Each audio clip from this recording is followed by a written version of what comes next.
Bismillahirrahmanirrahim. Assalamualaikum warahmatullahi wabarakatuh.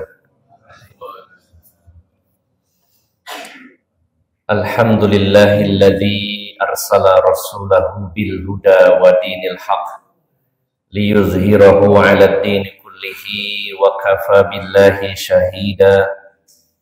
Ashhadu an la ilaha illallah wahdahu la syarika lah wa ashhadu anna Muhammadan abduhu wa rasuluhu la nabiyya ba'dah.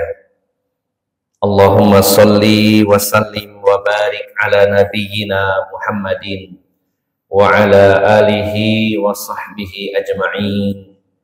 Wa qala Allah ta'ala fi kitabihil karim, ya ayyuhalladzina amanu taqullaha haqqa tuqatih wa la tamutunna illa wa antum muslimun, amma ba'd.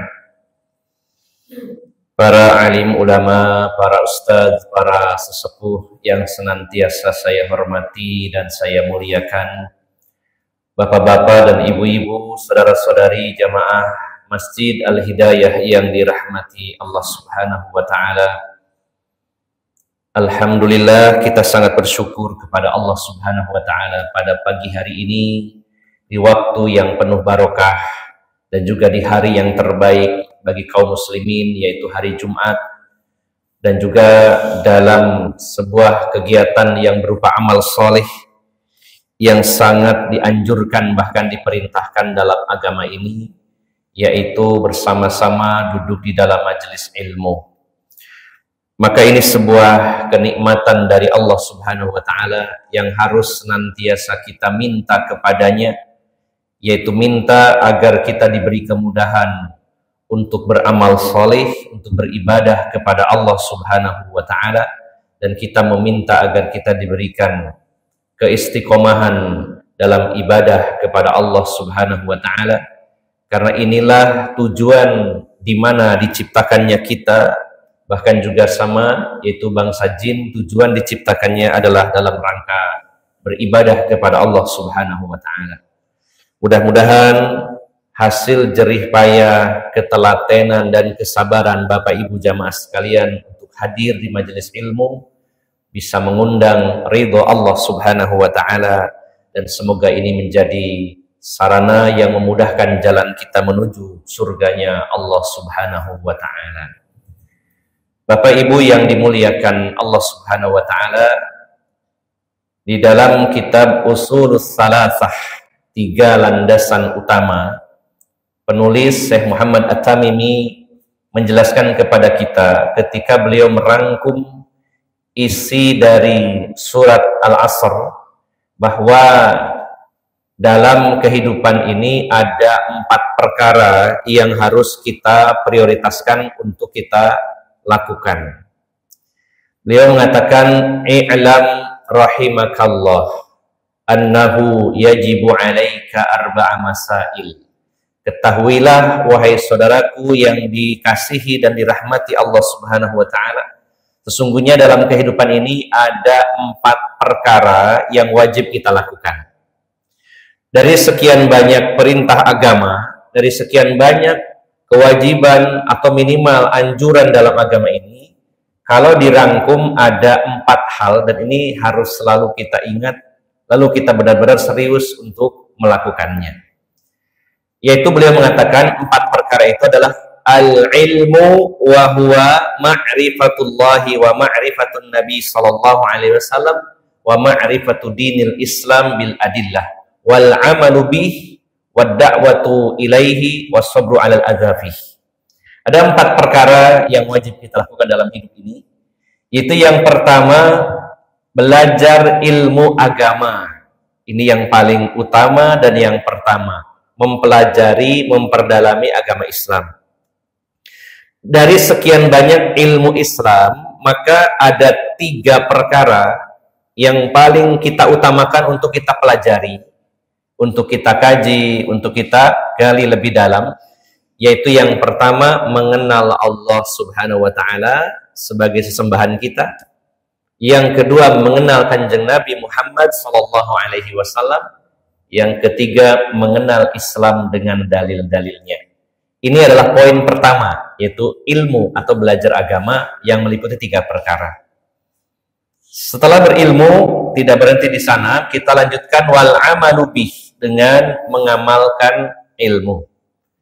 Setelah berilmu, mengamalkan ilmu, kita pun tidak egois, ya. Artinya kita tidak cukup membaik atau memperbaiki diri kita sendiri, tapi juga Islam mengajarkan dan memerintahkan agar kita juga menjadi orang yang memperbaiki keadaan masyarakat.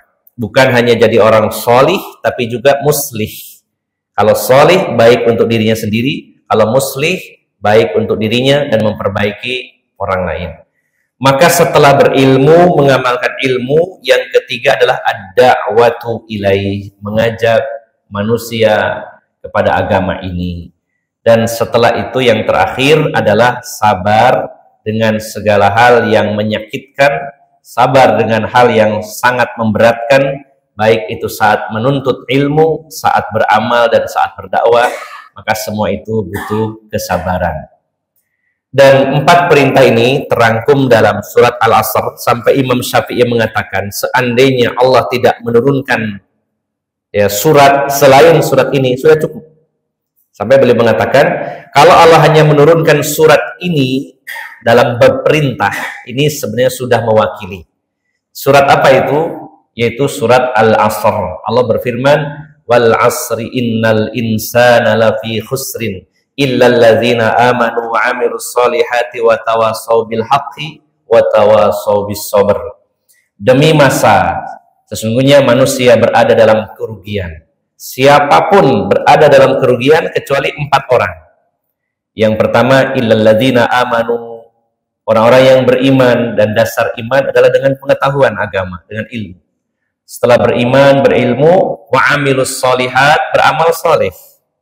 Lalu yang ketiga, wa tawasaw bil haqq, saling nasihat menasehati di dalam kebaikan, dalam kebenaran. Ini adalah dakwah. Wa tawasaw bis sabr, dan saling nasihat menasehati di dalam kesabaran. Iman atau ilmu, kemudian amal soleh, kemudian dakwah dan bersabar.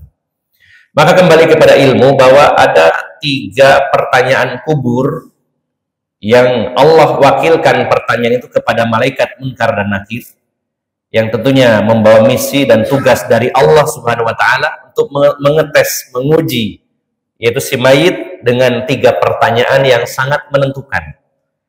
Jika lolos dari 3 pertanyaan ini, di mana si mayit bisa menjawab dengan tegas, lugas, dan benar, maka dia akan menjalani proses setelahnya jauh lebih mudah. Siapa yang tidak lolos dari tes di alam kubur ini, maka setelahnya proses-proses itu akan rumit, sangat berat, dan sangat sulit bagi orang tersebut. Sampai Rasulullah mengatakan, innal qabra awwalu manzilin min manazilil akhirah. Sesungguhnya alam kubur adalah persinggahan pertama di alam akhirat. Lalu Rasulullah menyatakan, faman naja minhu fama ba'dahu aisaru minhu. Siapa yang lolos selamat di alam kubur, di persinggahan pertama ini, maka yang setelahnya lebih mudah lagi. Wa man lam yanju minhu fama ba'dahu asyaddu minhu. Siapa yang tidak lolos di alam kubur, maka yang setelahnya akan jauh lebih berat. Dan Allah memberikan ujian, pertanyaan di alam kubur ini bukan perkara remeh. Tidak semua orang diberi kemampuan bisa menjawabnya. Bukan perkara, wah ini soalnya pendek, jawabannya pendek, siapapun bisa menjawab. Tidak seperti itu. Karena semua tergantung dari kehendak Allah, apakah orang itu diberi kemampuan atau tidak untuk menjawabnya. Karena di dunia saja banyak orang yang tidak bisa berbicara. Kalau Allah berkehendak orang ini bisa bicara, bisa bicara.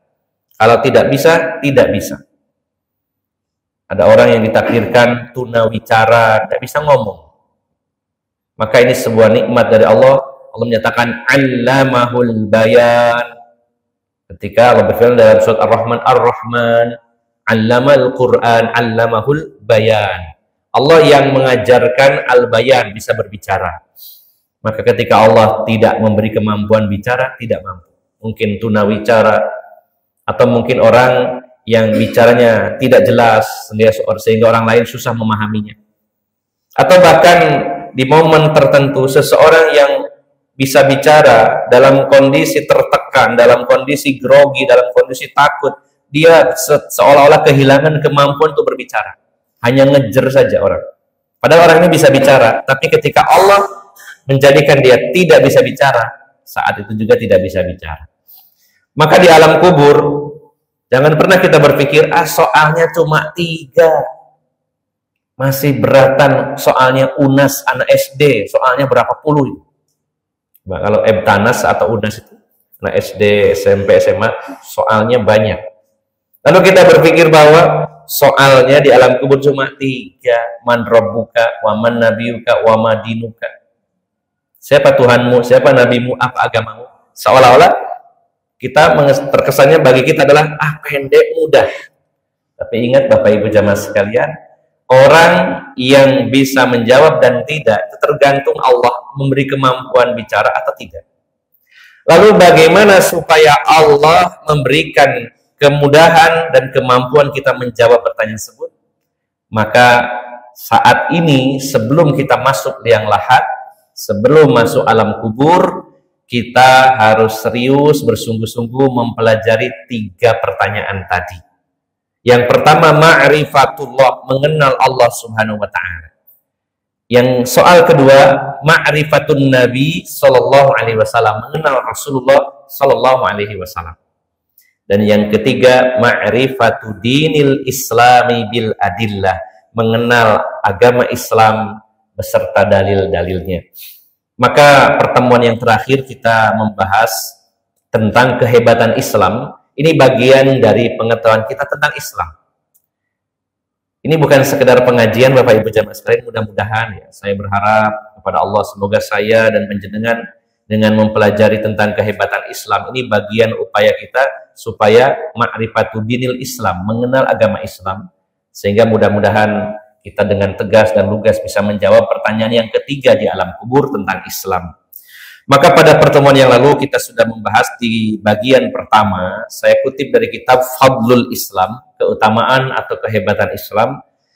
Pada pertemuan yang lalu sudah kita bahas bahwa Islam dengan makna yang khusus yang sekarang yang dimaksud Islam adalah agama yang dibawa, diajarkan, disampaikan oleh Rasulullah Muhammad sallallahu alaihi wasallam. Dan seorang muslim artinya pemeluk agama yang dibawa oleh Rasulullah Muhammad sallallahu alaihi wasallam.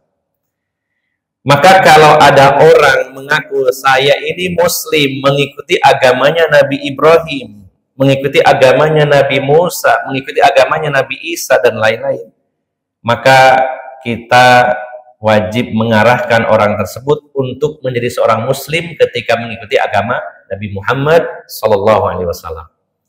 Ketika beliau diutus, Al-Qur'an diturunkan, maka seluruh agama yang sebelumnya walaupun agama yang lurus, walaupun mengikuti kitab suci yang belum dirubah seandainya ada, maka mereka wajib melebur bergabung dengan agama Islam, yaitu agama Rasulullah Muhammad sallallahu alaihi wasallam.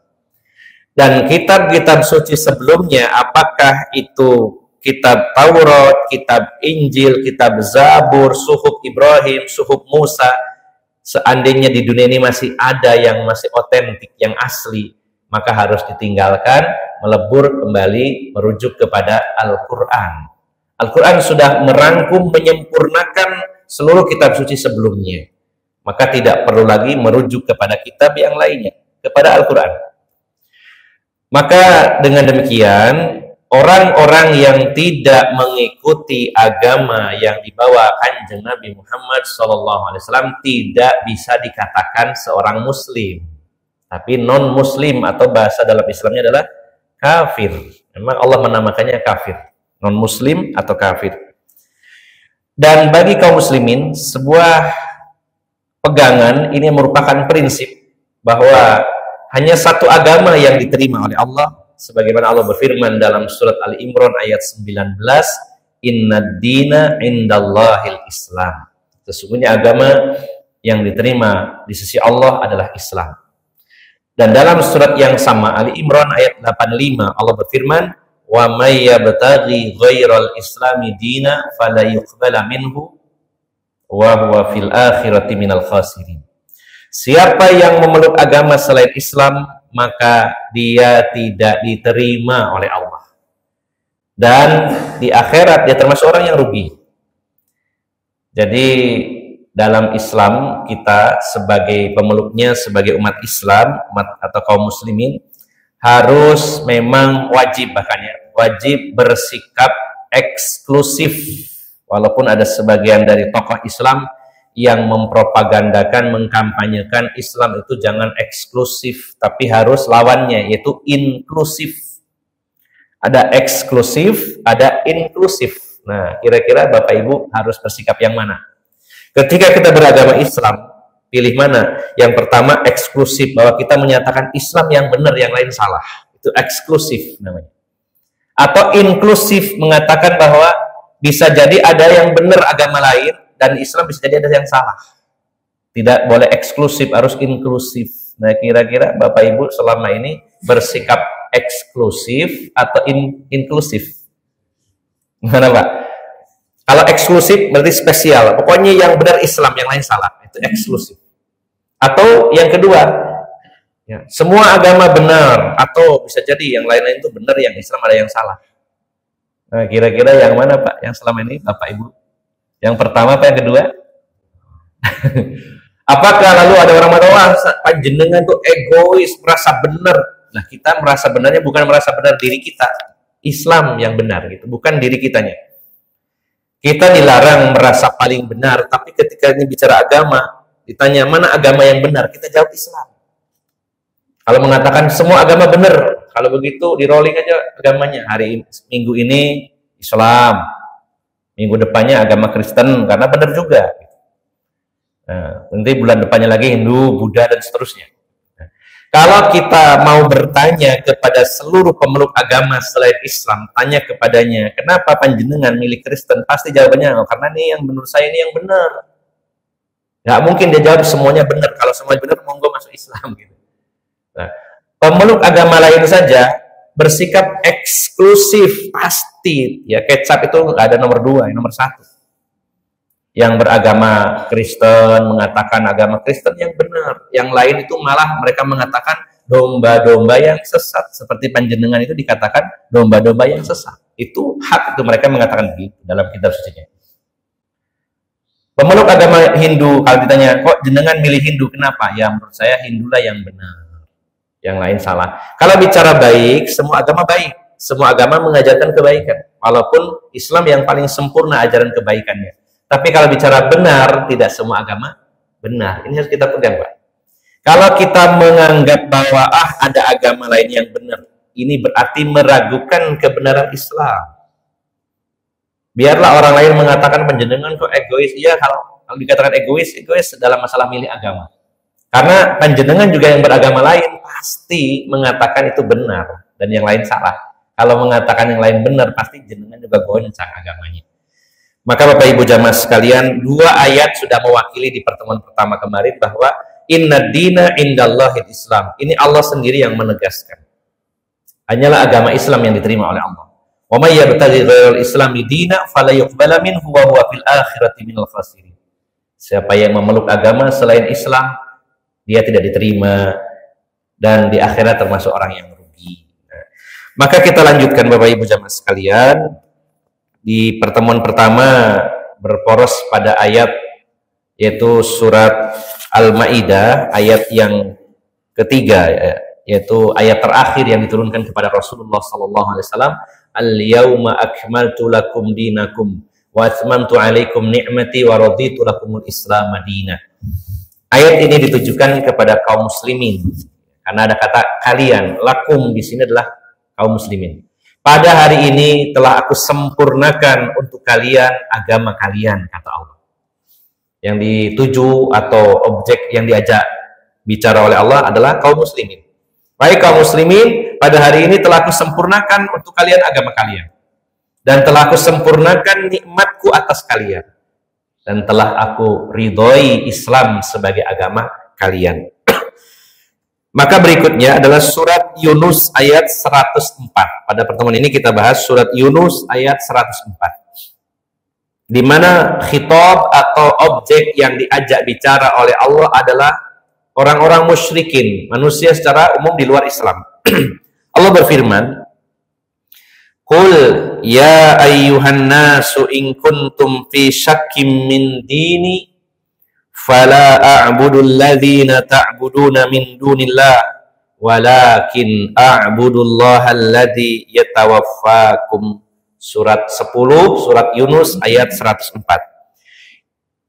Allah memerintahkan kepada Rasulullah SAW, wahai Muhammad, katakan, ya ayyuhan nas, wahai manusia, jika kalian masih ragu dengan agamaku, yaitu agama Islam, maka aku tidak akan pernah mau menyembah sesembahan selain Allah. Akan tetapi aku hanya menyembah Allah yang akan mewafatkan kalian. Bapak Ibu jamaah sekalian, ditujukan kepada orang-orang yang tidak beriman. Wahai manusia, kalau kamu ragu dengan agamaku Islam, maka aku tegaskan bahwa aku tetap kenceng. Saya hanya menyembah Allah yang akan mewafatkan kalian, dan tidak akan pernah saya menyembah sesembahan selain Allah Subhanahu wa Ta'ala. Maka Bapak Ibu jamaah sekalian yang dimuliakan Allah Subhanahu wa Ta'ala, salah satu kehebatan Islam adalah dalam prinsip ketuhanan. Setiap agama memiliki pondasi, dasar, dan prinsip tentang ketuhanan masing-masing. Misalkan di dalam agama Nasrani yang sudah dirubah oleh Paus, ajarannya bukan sebagaimana ajaran yang disampaikan Nabi Isa alaihissalam, dirubah menjadi agama Trinitas, yaitu tiga adalah satu, satu adalah tiga. Yang tadinya Nabi Isa mengajarkan sesembahan kita hanya Allah saja, dirubah di kemudian hari menjadi tiga unsur, dianggap satu, satu istri tiga, yaitu Tuhan Bapa, kemudian Tuhan Anak, dan Roh Kudus. Nah, kalau Tuhan dianggap punya anak, berarti anaknya juga Tuhan. Ya, sebagaimana kucing punya anak, gak mungkin anjing. Ya, Pak? Kalau dikatakan, loh katanya Tuhan, tapi anak Tuhannya sama, dipertuhankan. Namanya juga anak Tuhan, berarti juga Tuhan. Gitu. Kalau kucing melahirkan juga anaknya kucing, jadi kucing juga. Itu bagi mereka, maka Nabi Isa atau Yesus Kristus adalah Tuhan. Maka ini prinsip ketuhanan. Kemudian mungkin dalam ajaran Hindu contohnya ada prinsip ketuhanan bahwa sesembahannya itu para dewa, tapi ada tiga dewa yang paling diagungkan dan disembah, yaitu Dewa Brahma, kemudian Wisnu, dan Siwa. Ya, Siwa, Dewa Brahma, Wisnu, Siwa. Yang menciptakan itu dewa apa Pak? Saya lupa. Brahma ya. Brahma yang menciptakan, Wisnu yang merawat, memelihara, yang merusak itu Siwa. Nah, maka setiap agama, selain ajaran-ajaran lainnya, yang paling pokok adalah tentang ketuhanan. Masing-masing punya prinsip. Nah, Islam, agama yang benar-benar ya menekankan, bahkan memang ini ciri khas Islam adalah agama tauhid. Hanya menuhankan Allah Subhanahu wa Ta'ala. Tidak beribadah kepada siapapun. Dalam agama kita, di alam semesta ini hanya terdiri dari dua. Khaliq, ya Al-Khaliq, yaitu Allah. Dan selain Allah seluruhnya adalah al-makhluk atau makhluk. Tidak ada yang di tengah-tengah. Di alam ini, di alam semesta ini hanya ada Tuhan dan makhluk. Semua yang selain Allah, apapun dan siapapun itu makhluk.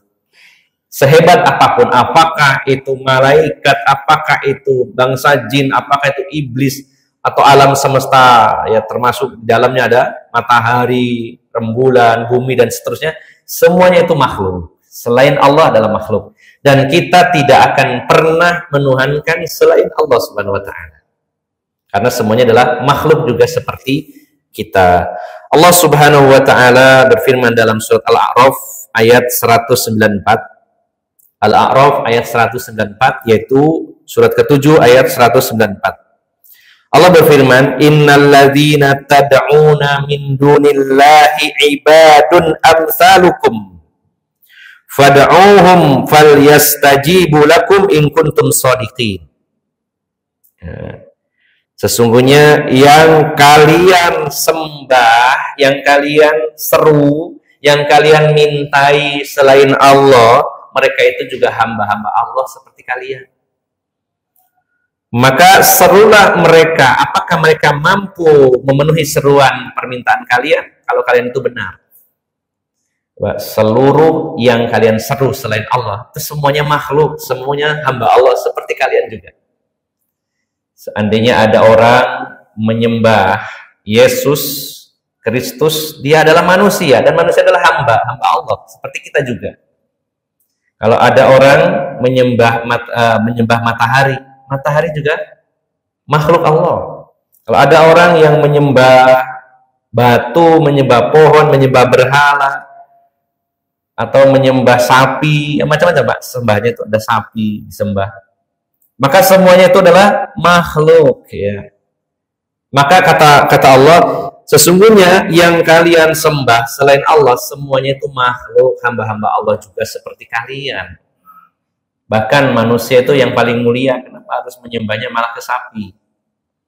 Atau menyembah matahari, menyembah rembulan, menyembah dewa-dewa, dan lain-lain. Maka ini tantangan dari Allah. Kalau kalian benar, serulah mereka. Apakah mereka akan memenuhi seruan kalian? Kemudian juga ada ayat lain dalam surat Fatir ayat 14, menguatkan surat Yunus tadi. In tad'uhum la yasma'u du'aakum walau sami'u mastajabu lakum yaumal qiyamati yakfurun.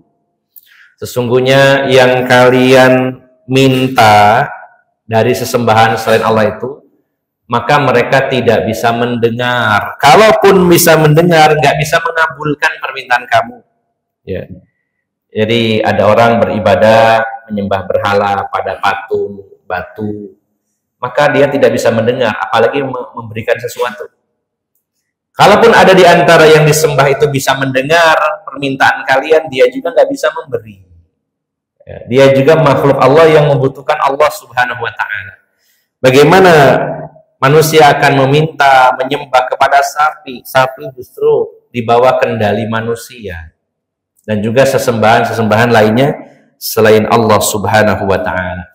Maka Bapak Ibu jamaah sekalian, kita bersyukur kepada Allah. Alhamdulillah kita dikenalkan oleh Allah dengan agama Islam yang dibawa Kanjeng Nabi Muhammad SAW. Prinsip ketuhanannya sangat mudah dipahami, simple. Kita hanya menyembah Allah Subhanahu wa Ta'ala, satu-satunya sesembahan. Selain Allah semuanya makhluk, tidak layak untuk disembah. Simple sekali, mudah. Sampai Allah menggambarkan seandainya Tuhan di alam semesta itu ada dua saja, jangan banyak, dua saja, maka akan terjadi kekacauan yang sangat besar. Namanya Tuhan, kekuasaannya mutlak, nggak bisa diganggu gugat oleh yang lainnya, nggak bisa disaingi oleh yang lainnya. Kalau Tuhannya dua, sama-sama dua berkuasa, sama-sama dua-duanya itu memiliki kemampuan yang mutlak, nggak jadi alam semesta ini. Coba kalau misalkan kata Tuhan yang pertama, saya putuskan matahari terbit dari timur. Saya Tuhan. Saya berkuasa. Nggak boleh ada yang menolak. Nggak ada yang bisa menghalangi. Namanya juga Tuhan. Kalau Tuhan bisa dihalangi, belum pantas jadi Tuhan. Kata Tuhan yang kedua, loh, saya juga Tuhan. Nggak bisa dibatasi. Saya ingin matahari terbit dari selatan. Nggak jadi Pak dunia ini. Seandainya dua, ya jangankan alam semesta, satu negara presidennya dua, kacau Pak ini. Masing-masing, saya presiden, saya juga presiden. Saya pingin ibu kotanya Jakarta, enggak, saya pingin di IKN. Nah, rame. Kalau seandainya dua, satu aja masih rame, diprotes ya. Bagaimana kalau dua yang masing-masing punya kekuatan, kekuasaan? Maka Islam mengajarkan agama yang luar biasa mudahnya. Tuhan kita hanya satu, Tuhan yang Esa, yang tunggal, tidak ada Tuhan selain Allah Subhanahu wa Ta'ala. Tidak ada sembahan yang hak kecuali Allah sendiri. Maka kita pun seluruh makhluk beribadah kepadanya. Maka selain Allah adalah makhluk dan tidak layak diibadahi, tidak layak dimintai, tidak layak disembah oleh kita semuanya. Ini diantara kehebatan agama Islam.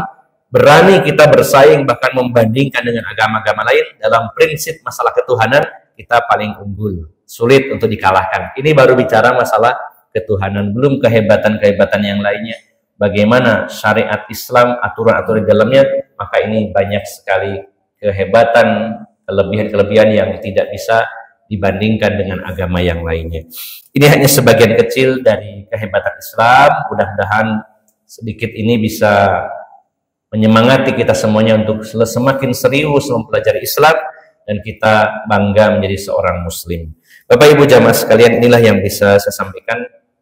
Semoga bermanfaat dan semoga Allah berikan keistiqomahan kita di atas Islam dan kita tidak diwafatkan oleh Allah kecuali sebagai seorang muslim.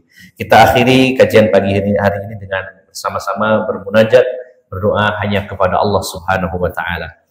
Innallaha wa malaikatahu yusalluna 'alan nabi ya ayyuhalladzina amanu sallu 'alaihi wa sallimu taslima. Allahumma salli wa sallim wa barik 'ala nabiyyina Muhammadin walhamdulillahi rabbil alamin.